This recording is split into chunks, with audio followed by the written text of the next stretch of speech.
عورت کا باپ مر جائے 3 دن سے زیادہ غم نہیں ہے. عورت کا بھائی مر جائے 3 دن سے زیادہ, عورت کا بیٹا مر جائے 3 دن سے زیادہ غم نہیں ہے. شوہر مر جائے تو اسلام کہہ رہا ہے 4 مہینے 10 دن سوگ منائے گی ہے, کیونکہ تم سے بہت بڑی نعمت چھن گئی. ہاں صبر کرے گی اس پہ. تو یہ بتانے کے لیے جو زندہ ہیں وہ اپنے میاؤں کی قدر کریں.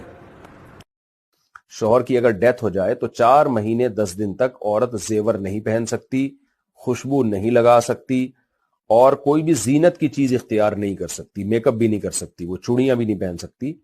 اس کا مطلب یہ نہیں ہے گندی میلی رہے, نارمل ڈریس پہنے جیسے عام دنوں میں پہنتی تھی. وہ کوئی شادی بیاہ کے جو ڈریس ہوتے ہیں الگ سے, مطلب زینت اختیار نہیں کرنی, اس نے بننا سنورنا نہیں ہے.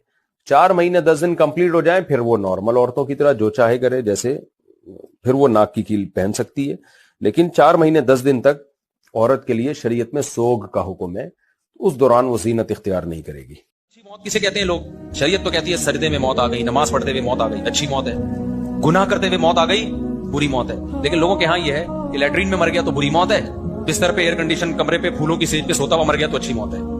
حالانکہ ایسا نہیں ہے. اچھی بری موت کا عمل سے تعلق ہے, مرا کیسے ہے اس سے اس کا تعلق نہیں ہے. اچھے لوگ آگ میں جل کے مر سکتے ہیں, بھائی کوئی نہ کوئی تو طریقہ ہوگا مرنے کا. تو اللہ نے کسی کو کس طریقے سے مارنا ہے, کسی کو کس طریقے سے مارنا ہے, کوئی ٹینشن کی بات نہیں ہے. بعض دفعہ نیک آدمی کو موت کے وقت تکلیف بہت زیادہ ہوتی ہے, برے کو موت کے وقت بعض دفعہ تکلیف بالکل بھی نہیں ہوتی.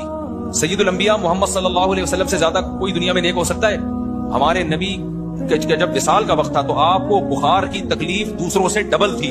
حدیث میں آتا ہے انما اوعک کما یوعک رجلان, ایک عام شخص کو بخار میں جتنی تکلیف ہوتی ہے مجھے اس سے دگنی تکلیف ہو رہی ہے. تو اللہ دیندار لوگوں کو بعض دفعہ آخر میں بہت تکلیف دے دیتا ہے. ہمارے نبی کی تو خطائیں تھوڑی تھی, درجات بلند کرنے کے لیے. کسی گھر میں میت ہو جائے اور وہاں مہمان آئیں تو گھر والوں کے لیے ان کے سامنے کھانا وغیرہ رکھنا یا خاطر تواضع کرنا جائز ہے یا نہیں؟ اگر مہمان دور سے آئے ہو تو کیا حکم ہے؟ دیکھیے میت جو ہے نا, پہلے تو ایک مسئلہ سمجھ لیں کہ اسلام میں جو کھانا کھلانا ہے وہ خوشی کے موقع پر ہے, جیسے ولیمے کی دعوت ہے, یا بقرعید میں عید ہوتی ہے, یا عید الفطر میں ایک خوشی کا دن ہے تو کھایا بھی جائے کھلایا بھی جائے, یا آپ کو ویسی کوئی خوشی پہنچی ہے. تو میت تو ایک غم کا ذریعہ ہے نا, کہ آپ کے گھر میں کسی کا انتقال ہو گیا, کوئی آپ کا پیار آپ سے بچھڑ گیا, اب آپ لوگوں کو کھانا کھلاتے پھر رہے ہیں, تو یہ درست نہیں ہے.